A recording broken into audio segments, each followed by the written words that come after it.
sign, no? Kumuha ka na ng queuing number doon. Kasi, etong mga truck na to, kaya naging ganyan yan, sila talaga yung mga inabot ng stranded dahil sa pagkakapon. Kaya naipon sila rito. Kaya nangyari ngayon, kahapon lang daw na resume biyahe. Yan. So, hanapin muna natin yung unang queuing number para tayo makahingi ng number doon sa eto na. Queuing number. Okay. One cellphone charged. Okay, isang cellphone pa. Katapos yung GoPro at saka whatever. Pero at least nasolve na yung charging. Ito na, sa barko na. Hindi mo na kailangan mag-waste. Register here. ORCR.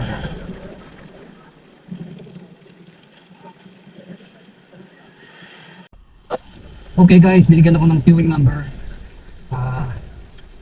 So may pag-asa daw. Subok na lang. Try and try para talagang pag-usupin tayo kasi motorcycle lang to. So medyo hoping tayo, hoping.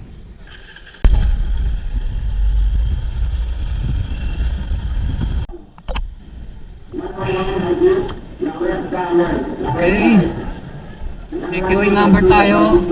I-apply natin yung queuing number mo. Ang dami tao.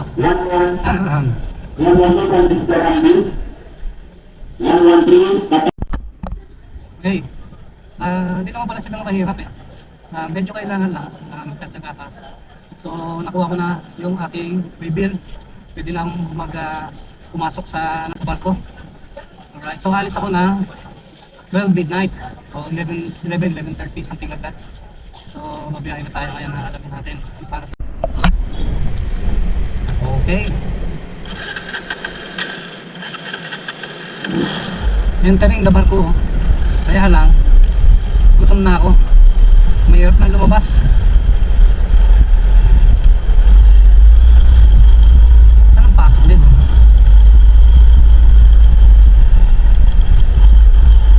Siguro may privilege ang motorsiklo. Kaya medyo inuuna tayo kasi maliit lang, madali lang ano.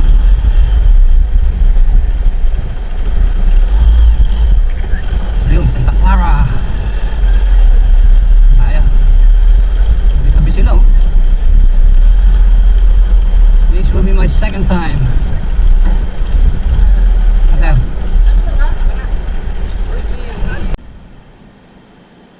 It's only 7 o'clock. Tapos alis na ng mga 11:30 or 12. Yan. Wala pang laman, no?